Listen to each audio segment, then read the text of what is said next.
O Instituto de Educação e Saúde de Taquara está apresentando Estudos do Livro de Apocalipse, que está sendo apresentado por Diego Silva.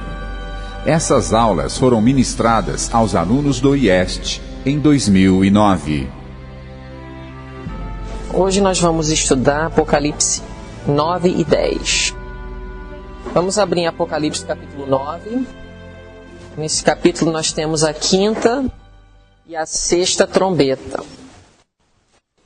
Na quinta trombeta nós temos um período de 1299 a 1499. E este período de 150 anos da quinta trombeta está baseado no versículo 10 de Apocalipse 9.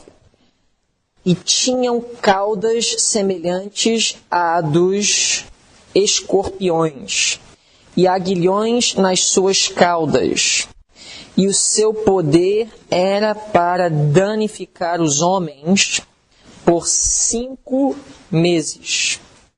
5 meses, 30 dias em cada mês, a 150 dias. Essa trombeta descreve os acontecimentos que ocorreram, que levou ao estabelecimento do poder otomano, ou poder turco, poder muçulmano. Otman fez o seu primeiro assalto à terça parte do Império Romano, a sua divisão grega. A divisão grega do Império Romano estava na cidade de Constantinopla, que estava no oriente do Império Romano. Então, os turcos se estabeleceram na divisão grega ou oriental do Império Romano. E nós temos um período de 150 anos nos quais eles subiram ao domínio no Império Romano, na parte oriental. Eu não vou entrar em história. Vocês podem estudar no livro de Urias Smith, ele resume muito bem. Ele fala assim: quando é que Otman fez o seu primeiro assalto ao Império Grego? Aí Urias Smith cita um historiador chamado Gibbon. Otman entrou pela primeira vez no território de Nicomédia no dia 27 de julho de 1299. Então, foi no dia 27 de julho que supostamente iniciou o período em que o poder otomano conquistou Roma Oriental. Durante esse período de 150 anos, os turcos estiveram empenhados numa guerra quase contínua com o Império Grego, Roma Oriental, sem, porém, o conquistar, até, finalmente, em 1499. Chegaram a tomar várias províncias gregas, mas a independência grega era mantida em Constantinopla. Mas em 1499, no dia 27 de julho, isso mudou. Então, a quinta trombeta é isso aí. Período de 150 anos em que o poder turco se estabeleceu em Constantinopla. Essa é a história de como surgiu o poder muçulmano. Embora fosse séculos atrás que Maomé havia se levantado e estabelecido a religião muçulmana. Mas o poder mesmo, o domínio, foi conquistado oficialmente a partir do ano 1499. Agora, na sexta trombeta, que está na última parte do capítulo 9, nós temos outro período profético muito importante. Ok? Então vamos lá. Capítulo 9, verso 15.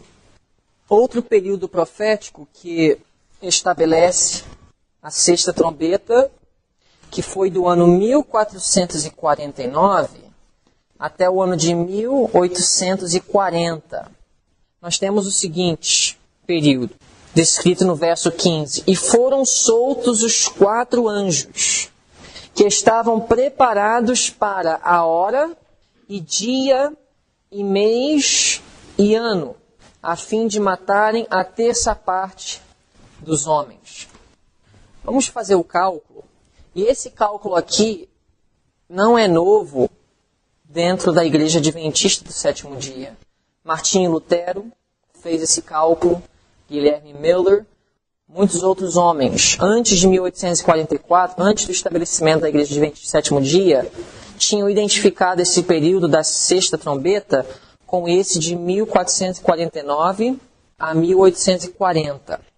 Então diz um período em que foram soltos os 4 anjos que estavam preparados para a hora e dia e mês e ano, a fim de matarem a terça parte dos homens. Esse é o período que descreve o domínio do Império Otomano, 1449 a 1840. Então vamos fazer a soma.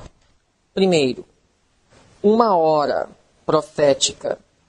Quanto tempo é 1 hora profética?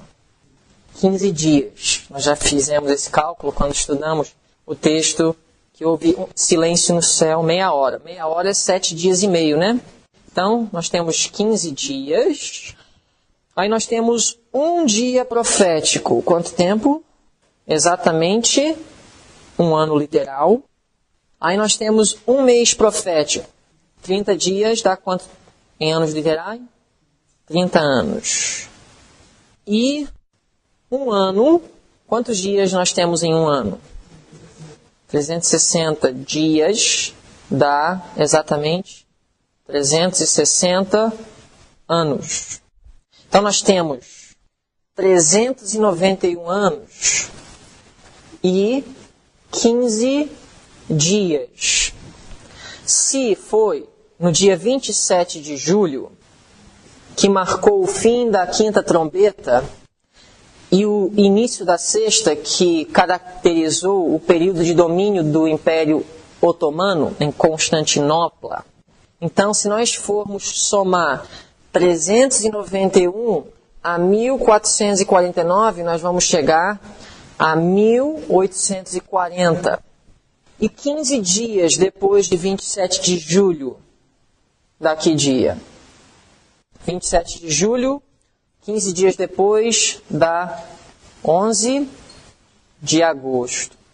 Agora, exatamente o fim desse período e o início foi um homem chamado Josias Litch, milerita, que fez a predição que o Império Otomano cairia no dia 11 de agosto de 1840.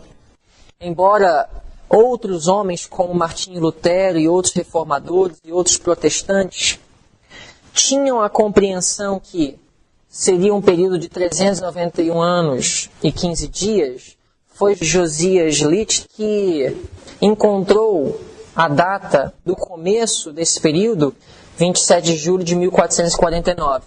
Inclusive, Guilherme Miller, ele tinha encontrado uma data anterior, mais cedo. E então seu cálculo não deu certo. Mas nós temos aqui no livro Grande Conflito, se você quiser anotar a página, Ellen White ela comenta sobre essa profecia e especialmente o impacto que a predição de Josias Litch teve na América por ele predizer perfeitamente, precisamente, exatamente o dia da queda do poder otomano. Isso foi muito marcante no movimento milerita. Isso deu crédito, veracidade ao movimento. Página 334 e 335 de Grande Conflito. Ellen White fala assim: no ano de 1840, outro notável cumprimento de profecia despertou geral interesse. 2 anos antes, Josias Litch, um dos principais pastores que pregavam o segundo advento, publicou uma explicação de Apocalipse 9, predizendo a queda do Império Otomano. Então esse homem, Josias Litch, um pastor milerita, em 1838, fez esse estudo baseado no cálculo que nós acabamos de estudar juntos, e ele concluiu que em 1840, no dia 11 de agosto, o Império Otomano cairia. Não tinha perspectiva humana para que isso acontecesse. Seria como dizer que o poder americano vai cair dentro de alguns meses. Nada, humanamente falando, nos leva a entender isso. Não tem essa aparência. E assim foi com a predição de Josias Litt.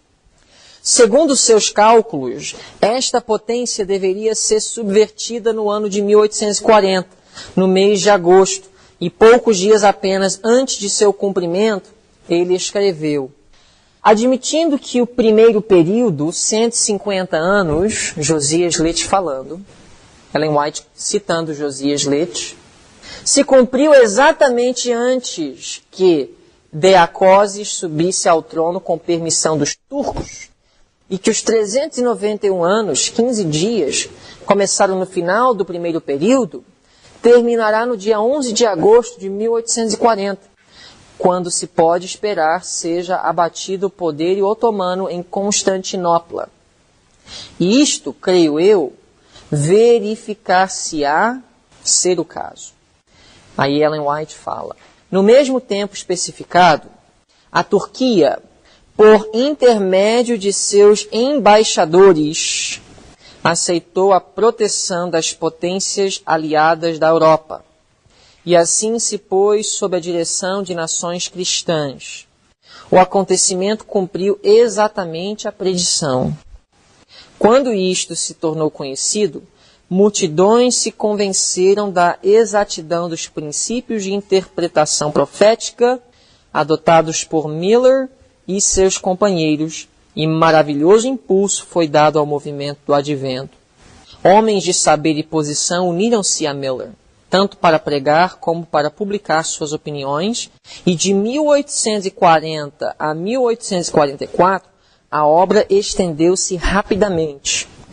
O período auge da proclamação da primeira e segunda mensagem angélica foi de 1840, com este acontecimento, a 1844, porque essa profecia cumprida deu crédito ao movimento millerita. Isso é uma informação importante. Então, embora outros homens haviam identificado a quinta e a sexta trombeta com o poder otomano, poder da Turquia, foi Josias Litt que fez o cálculo baseado no princípio de interpretação profética de um dia significar um ano, e ele identificou o acontecimento de 27 de julho de 1449 com o rendimento dos gregos em Constantinopla para o poder turco. Então, sexta trombeta, para resumir. Os acontecimentos ocorridos sob essa trombeta constituem o segundo ai. Os 4 principais sultanatos de que se compunha o Império Otomano foram soltos no ano 1449, quando faleceu o imperador grego João Paleólogo. Não foi por assalto violento feito aos gregos, mas sim pela entrega voluntária e simples de sua independência nas mãos dos turcos. No ano de 1840, no dia 11 de agosto, o sultão fez uma entrega voluntária de sua independência quando a Inglaterra, a Rússia, a Áustria e a Prússia intervieram num conflito entre os exércitos do sultão e Mehmed Ali, Pachá do Egito. Então, deixa eu fazer uma recapitulação com vocês das 7 trombetas. Primeiro, de onde nós extraímos a linguagem de 7 trombetas e a queda de uma cidade ou de um poder inimiga ou inimigo do povo de Deus? Que história na Bíblia? A queda de Jericó. No início da visão das 7 trombetas, na introdução, João viu um anjo tomar um incensário e o encher de fogo do altar e o lançar sobre a terra. Isso é uma representação de que evento? Fechamento da porta da graça. Então nós podemos compreender que o período que abrangeria as 7 trombetas seria do estabelecimento do Império Romano até o fechamento da Porta da Graça. As primeiras 4 trombetas descrevem o quê? A queda de que poder? As primeiras 4 trombetas. Roma Ocidental, que ocorreu oficialmente no ano 476 pelos bárbaros, as tribos bárbaros na Europa. E as 2 próximas trombetas descrevem o quê? O estabelecimento e a queda do poder ou Império Otomano, Roma Oriental. E hoje nós vamos começar a falar sobre a 7ª trombeta. E amanhã e quarta também. Nós vamos gastar um pouco de tempo. A 7ª trombeta, ela abrange um período extenso. Não em termos de tempo, mas em termos de atividade. Então agora nós vamos estudar Apocalipse 10. Apocalipse 10. Aqui nesse capítulo nós temos uma profecia que descreve a proclamação da mensagem adventista. O surgimento do movimento adventista. Diz assim no verso 1 do capítulo 10 de Apocalipse. E vi outro anjo forte que descia do céu, vestido de uma nuvem, e por cima da sua cabeça estava o arco celeste. E o seu rosto era como o sol, e os seus pés como colunas de fogo. Nós vamos analisar esse texto e assim identificarmos esse anjo forte com Jesus Cristo. Ok? Como que nós vamos identificá-lo como Jesus Cristo? Tem várias características. Primeira, vestido de uma nuvem. Nós podemos ver em Daniel 7, Apocalipse 1, em Atos 1, quando Jesus subiu ao céu. Muitas vezes Jesus é descrito rodeado por nuvens. Por cima da sua cabeça estava o arco celeste. Nós estudamos sobre o arco celeste, que representa a aliança que Deus faz com os seres humanos. O arco celeste estava sobre o trono do Pai, no capítulo 4. Por que anjo?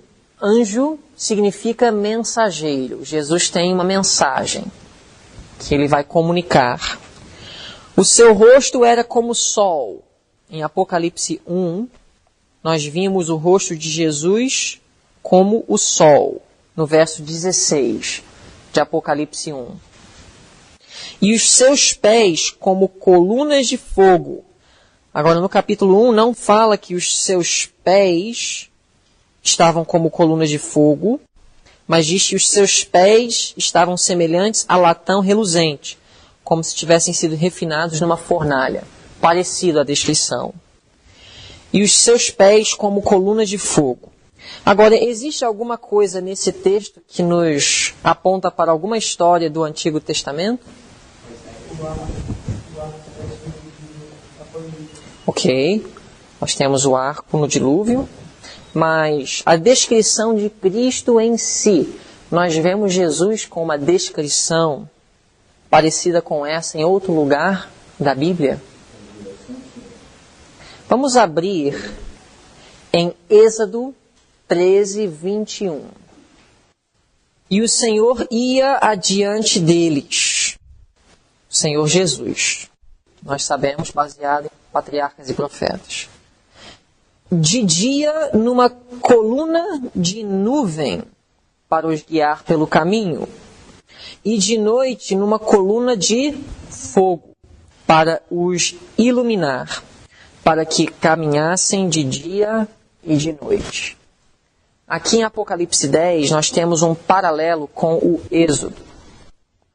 Jesus, que é um anjo, nesse contexto, porque ele é um mensageiro, é caracterizado como aquele que guia o seu povo, com nuvem de dia e fogo de noite. Aqui Jesus está vestido de uma nuvem e os seus pés como colunas de fogo.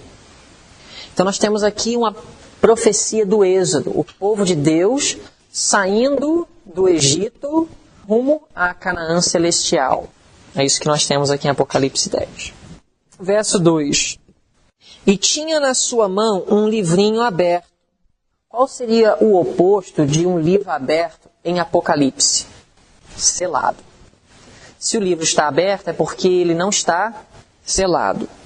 Esse livrinho aberto é o mesmo livro que foi selado em Daniel 12:4. E pôs o seu pé direito sobre o mar e o esquerdo sobre a terra. O mar e a terra é uma representação do mundo inteiro. Mar e terra abrange tudo. Também podemos dizer que mar representa um lugar populado e terra um lugar não populado.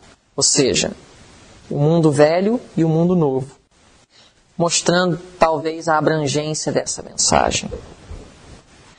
Verso 3, e clamou com grande voz esse anjo, como quando ruge um leão. Jesus é identificado em Apocalipse como leão. Então, outra prova que seria Jesus, esse anjo forte. E havendo clamado, os 7 trovões emitiram as suas vozes. Porque nós temos outro símbolo em Apocalipse. 7 trovões. Trovões normalmente está conectado com a voz de Deus, mas que somente os seus servos conseguem identificar como sendo sua voz. E essa voz de 7 trovões realmente é uma voz celestial. E Ellen White, ela fala o que é esses 7 trovões. Aqui no verso 4, diz que quando os 7 trovões acabaram de emitir suas vozes, eu ia escrever, João ia escrever, depois de ele ter ouvido o que diziam os 7 trovões. Isso indica que João entendeu ou não? Entendeu. Diz assim, mas ouvi uma voz do céu que me dizia, sela o que os 7 trovões emitiram e não o escrevas. Ellen White fala que o conteúdo desses 7 trovões são os acontecimentos finais da história dessa terra. Isso é uma declaração do Espírito de Profecia. Nós não temos nenhuma forma de identificar os 7 trovões por nós mesmos, porque João não escreveu. Mas Deus revelou a Ellen White. Mas, de qualquer forma, não foi nos revelado. Diz assim, verso 5. E o anjo que vi estar sobre o mar e sobre a terra levantou a sua mão ao céu e jurou por aquele que vive para todo sempre, no caso Deus o Pai, o qual criou o céu e o que nele há, e a terra e o que nela há, e o mar e o que nele há, que não haveria mais demora.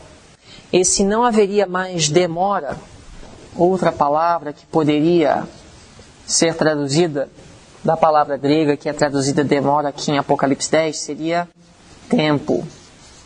E nós sempre identificamos esse tempo como o período profético de 2.300 tardes e manhãs, que são 2.300 anos proféticos, que iniciaram em 457 a.C., se estendem até 1844, profecia mais longa da Bíblia.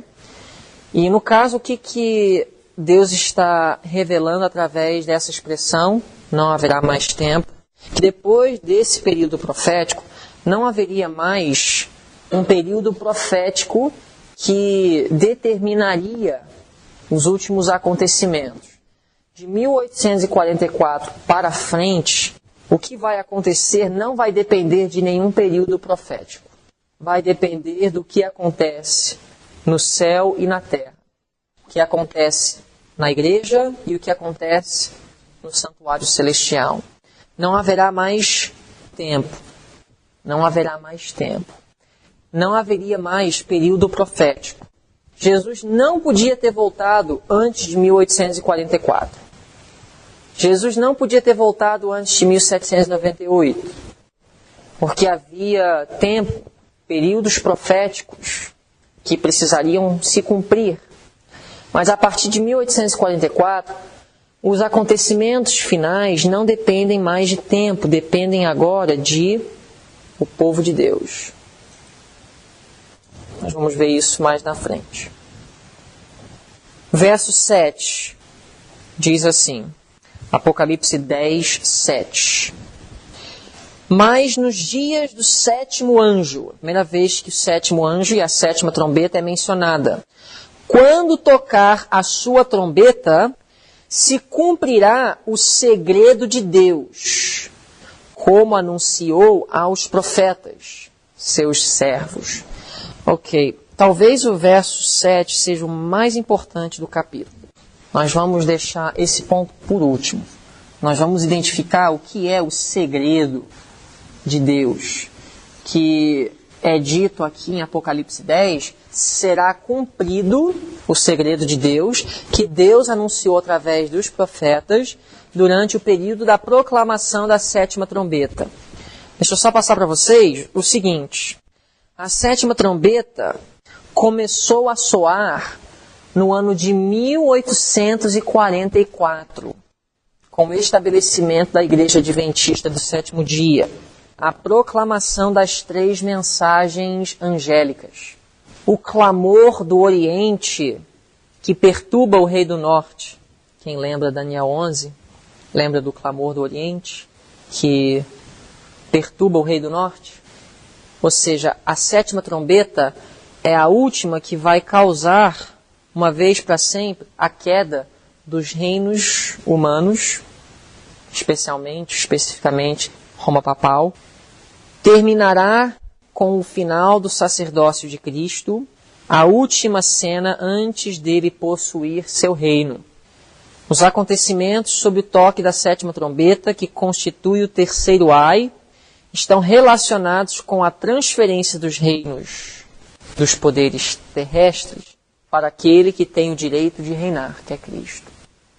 Então, durante o período do tocar da sétima trombeta, se cumprirá o segredo de Deus. Talvez é porque o segredo de Deus ainda não se cumpriu, o qual foi revelado e anunciado pelos profetas, que Jesus ainda não podia voltar. Mas algo que ocorrerá entre 1844 e o fechamento da Porta da Graça é o cumprimento do segredo de Deus. Vamos falar sobre isso no final. Verso 8. E a voz que eu do céu tinha ouvido tornou a falar comigo e disse, vai e toma o livrinho aberto.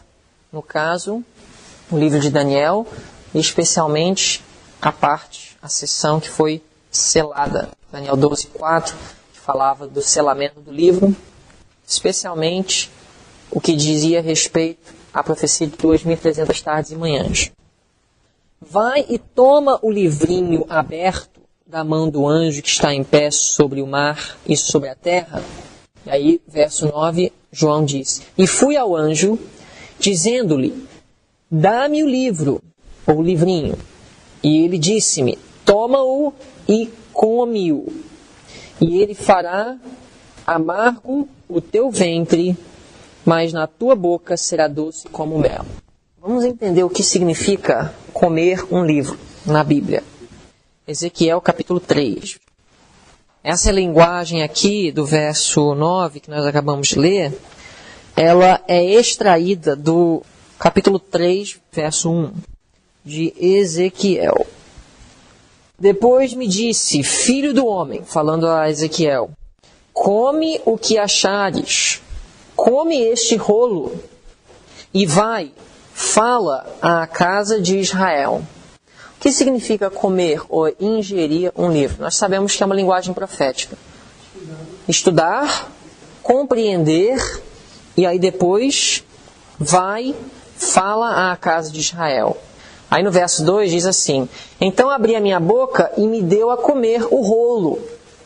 E disse-me, filho do homem, dá de comer ao teu ventre e enche as tuas entranhas deste rolo que eu te dou.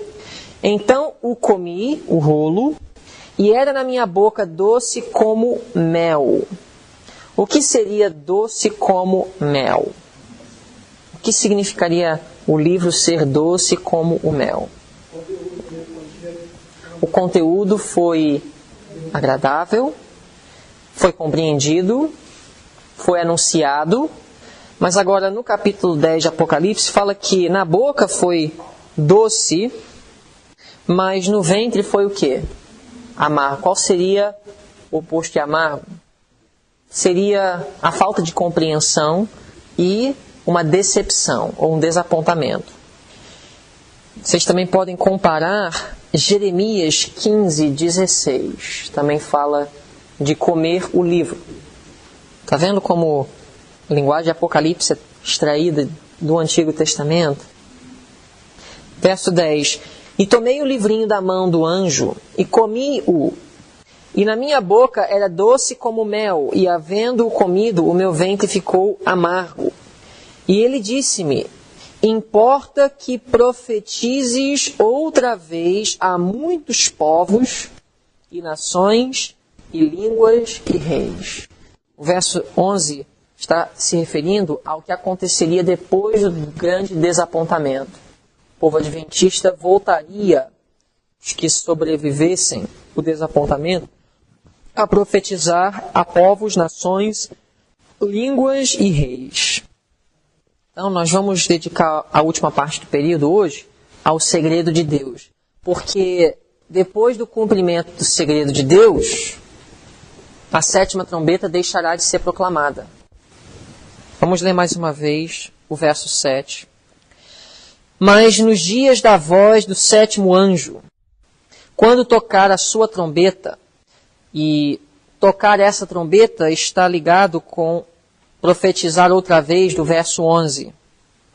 Se cumprirá o segredo de Deus, como anunciou aos profetas, seus servos.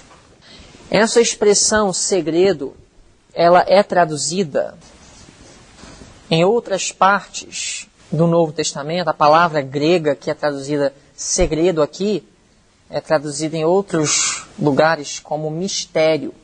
Então nós vamos usar a expressão mistério, o mistério de Deus. Então durante o tocar da 7ª trombeta, se cumprirá o mistério de Deus, como anunciou aos profetas. Bom, vamos falar então sobre o mistério de Deus. Essa expressão ela aparece várias vezes no Novo Testamento.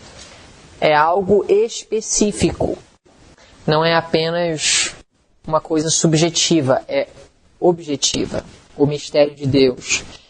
Uma coisa nós podemos já descobrir acerca do mistério de Deus foi anunciado aos profetas e aos servos de Deus. Vamos abrir em Romanos 16, 25 e comparar alguns textos que usam essa expressão, o mistério de Deus. Romanos 16, 25. Ora, aquele que é poderoso, falando de Cristo, para vos confirmar segundo o meu evangelho e a pregação de Jesus Cristo, conforme a revelação do mistério que desde tempos eternos esteve oculto. Esteve oculto desde quando? Desde tempos eternos. Outra coisa que nós descobrimos sobre o mistério de Deus, nesse texto, é que esse mistério de Deus está relacionado com o quê? Com o evangelho que Paulo pregava. Vocês viram isso? Concordam? Romanos 16, 25. Ora, aquele que é poderoso para vos confirmar, segundo o meu evangelho e a pregação de Jesus Cristo, conforme a revelação do mistério que desde os tempos eternos esteve oculto. Vamos abrir agora em 1 de Coríntios 4, 1. Diz assim: que os homens nos considerem como ministros de Cristo e despenseiro dos mistérios de Deus. Paulo ele foi despenseiro. Ou seja, a ele foi revelado um mistério de Deus. Paulo foi despenseiro. Outro texto, 1 de Timóteo 3,16. 1 de Timóteo 3,16. E sem dúvida alguma, grande é o mistério da piedade. Deus se manifestou em carne. Está relacionado com a encarnação. Agora, nós sabemos que na Bíblia muitas coisas são mistérios ou misteriosas. Mas aqui nós estamos falando sobre algo específico. O mistério de Deus que vai se cumprir durante o tocar da 7ª trombeta, a proclamação das 3 mensagens angélicas, que foi anunciado aos profetas, esteve oculto desde tempos eternos, está relacionado com o Evangelho. E só para complementar essa parte aqui, que está relacionado com o Evangelho, nós sabemos que, segundo Mateus 24:14, para Jesus voltar, primeiro precisa terminar o quê? A proclamação do Evangelho. E para Jesus voltar, precisa se cumprir o mistério de Deus. Então, nós vemos a ligação entre uma coisa e outra. Vamos agora para Efésios 1:9. Fala assim do mistério de Deus. Descobrindo-nos o mistério. Paulo então está dizendo que Deus nos descobriu ou nos revelou o mistério. E Paulo era o quê? Despenseiro do mistério de Deus. Aqui ele vai dizer: o mistério da sua vontade, segundo o seu beneplácito, que propuser em si mesmo. Aí no verso 10 nós temos a explicação. De tornar a congregar em Cristo todas as coisas, na dispensação da plenitude dos tempos, tanto as que estão nos céus como as que estão na terra. Esse mistério de Deus está relacionado com a união do céu e da terra.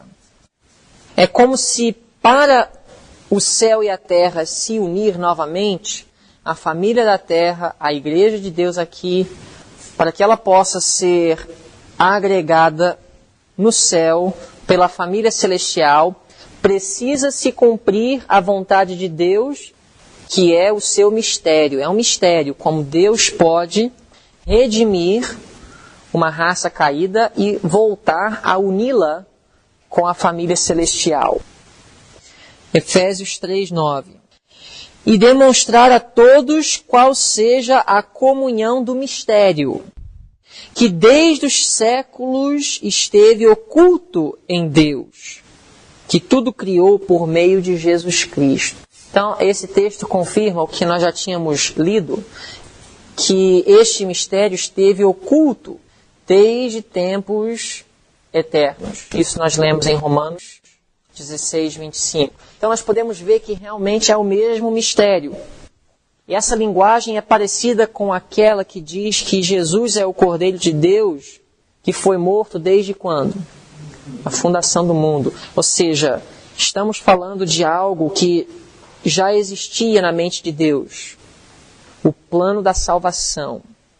O plano através do qual Deus vai unir a família do céu e a família da terra. Mais textos que falam sobre o mistério de Deus, que vai ampliando a nossa visão. Efésios 6:19. E por mim, para que me seja dada no abrir da minha boca a palavra com confiança, para fazer notório o mistério de quê? O Evangelho. Então, mais uma vez, está relacionado com o Evangelho. O Evangelho é um mistério. Por isso diz em 1 de Pedro, vamos abrir em 1 de Pedro, a primeira epístola de Pedro, diz assim, verso 9, alcançando o fim da vossa fé. Qual é o fim da nossa fé? A salvação das nossas almas. Ok? 1 de Pedro 1:9. Alcançando o fim da nossa fé, a salvação das nossas almas. da qual salvação inquiriram e trataram diligentemente quem? Os profetas, que profetizaram da graça que vos foi dada. Então, o tema da salvação foi proclamado através de quem? Os profetas. Eles inquiriram e trataram diligentemente. Verso 11. Indagando que tempo ou que a ocasião de tempo o Espírito de Cristo que estava neles indicava anteriormente, testificando os sofrimentos que a Cristo haviam de vir e a glória que se lhes havia de seguir. Falando do que Jesus fez por nós. Verso 12. Aos quais quem? Aos profetas foi revelado que, não para si mesmos, mas para nós, eles ministravam estas coisas que agora vos foram anunciadas por aqueles que, pelo Espírito Santo enviado do céu, vos pregaram o quê? O Evangelho, para as quais coisas os anjos desejam bem atentar. Então, os próprios anjos olham para o Evangelho e ficam maravilhados. É um mistério. O mistério da encarnação. O mistério de como Cristo vai unir o céu e a terra em uma só família. Mas tudo isso já poderia ter acontecido. Mas o que realmente falta para que o mistério de Deus se cumpra? Vamos abrir no livro de Colossenses 1:27. Colossenses 1:27. Vamos ver mais acerca desse mistério. E antes de ler o verso 27, vamos voltar um pouco ao verso 24. Regozijo-me agora no que padeço por vós. Paulo falando. Eu estou feliz pelo que eu sofro por vós. E na minha carne cumpro o resto das aflições de Cristo, pelo seu corpo, que é a igreja. Está dizendo como vale a pena servir a igreja, embora haja sofrimento em meio desse serviço. Da qual eu estou feito ministro. Ministro de quê? Da igreja ou do corpo. Da qual eu estou feito ministro, segundo a dispensação de Deus, que me foi concedida para convosco, para cumprir a palavra de Deus. O mistério que esteve o quê? Oculto, desde todos os séculos e em todas as gerações. O que é esse mistério que foi oculto? Vamos ver mais uma vez outro texto que fala que esse mistério foi oculto. Revelado aos profetas, pronunciado pelos servos de Deus, oculto desde os tempos eternos. Que mistério é este? Sim, é o Evangelho, mas mais especificamente, o que seria? O mais claro está no verso 26 e 27 de Colossenses 1. Isso aqui é uma interpretação bem direta e definida do que é o mistério de Deus. Aqui está. O mistério que esteve oculto desde todos os séculos e em todas as gerações, e que agora foi manifesto aos seus santos, aos quais, os santos, Deus quis fazer conhecer quais são as riquezas da glória deste mistério entre os gentios. Aqui nós temos a definição do mistério de Deus, que é Cristo em vós, esperança da glória. O mistério de Deus. O caráter de Cristo reproduzido em sua igreja. Este é o mistério de Deus. É isso que falta para que haja uma união entre o céu e a terra. É isso que falta para que Jesus possa voltar. Dizem em Mateus 24:14 que o Evangelho será pregado em todas as nações como o quê? Testemunho. Cristo em vós, esperança da glória. Verso 28. A quem anunciamos, admoestando a todo homem e ensinando a todo homem em toda a sabedoria, para que apresentemos todo homem perfeito em Jesus Cristo. Este é o objetivo do Evangelho. Apresentar todo homem perfeito em Cristo Jesus. Também em Colossenses 4:3, orando também juntamente por nós, para que Deus nos abra a porta da palavra, a fim de falarmos do mistério de Cristo, pelo qual eu estou também preso. O Evangelho de Cristo, o mistério de Cristo, a mensagem que Cristo quer reproduzir em nós o seu caráter. Ele quer restaurar no homem a sua imagem. Em Apocalipse 3:20, nós temos a seguinte mensagem à igreja de Laodiceia. Apocalipse 3:20. Eis que estou à porta e bato. Qual é a condição da igreja de Laodiceia? Cristo não está neles. Cristo não está neles. Então, o que precisa acontecer para o mistério de Deus se cumprir? A porta do coração precisa abrir, Cristo precisa entrar. Para isso, o que precisa acontecer? Gálatas 2:20. Para Cristo poder entrar, para a porta do coração poder abrir, o que precisa acontecer primeiro? Gálatas 2:20 diz assim: já estou crucificado com Cristo, e vivo não mais eu, mas Cristo vive em mim. Cristo em vós, esperança da glória. E a vida que agora vivo na carne, na natureza caída, vivo-a pela fé do Filho de Deus, o qual me amou e se entregou a si mesmo por mim. Então, para que o mistério de Deus se cumpra, precisa haver uma entrega total. Morte para o eu. Para que o pecado não tenha mais domínio sobre nós, precisa acontecer o seguinte. Romanos 6. Romanos 6, verso 4. De sorte que fomos sepultados com ele pelo batismo na morte, para que, como Cristo foi ressuscitado dentre os mortos, pela glória do Pai, assim andemos nós também em novidade de vida. Verso 6. Sabendo isto, que o nosso homem velho foi com ele crucificado, para que o corpo do pecado seja desfeito, para que não sirvamos mais o pecado. Se isso acontecer, aí poderemos reclamar Romanos 6,14.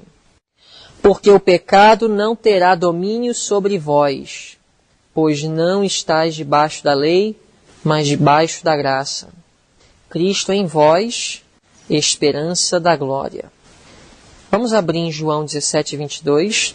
O que vai acontecer com a igreja quando o caráter de Cristo se reproduzir perfeitamente nela? É um mistério. Como isso vai acontecer, não sabemos. João 17:22. E eu dei-lhes a glória que a mim me deste, para que sejam um como nós somos um. Então, o que vai acontecer com a igreja quando a glória de Cristo se refletir nela? Haverá união. Vamos abrir em Hebreus 2:11. Como pode se alcançar a união? Hebreus 2:11. Porque assim o que santifica como os que são santificados são todos de um, por cuja causa não se envergonha de lhes chamar irmãos. Quando há santificação, há união. Vamos abrir em Efésios 5, 31 e 32. Efésios 5, 31 e 32. Diz assim: por isso deixará o homem seu pai e sua mãe, e se unirá à sua mulher, e serão dois numa carne. A união do marido e da esposa. Grande é este mistério. Digo-o, porém, a respeito de quê? Cristo e da igreja. A união de Cristo com a igreja. Quando Cristo e a igreja estiverem em perfeita harmonia, o mistério de Deus se cumprirá. Interessantemente, nós temos aqui em 1 de Coríntios 15, 51, outra declaração do mistério, falando da glorificação. 1 de Coríntios 15, 51. Eis aqui vos digo um mistério. Na verdade, nem todos dormiremos, mas todos seremos o quê? Transformados. De que Paulo está falando aqui? A glorificação. A glorificação faz parte deste mistério, que vai ser a fase final do que Cristo fará para preparar o seu povo para a eternidade e unir a família do céu com a família da terra. O IEST está comprometido em fornecer mensagens relevantes como essas gratuitamente, a fim de cooperar com Deus no avanço de seu reino. Para ouvir mais sermões e palestras como essa, acesse nosso site www.iestrj.org.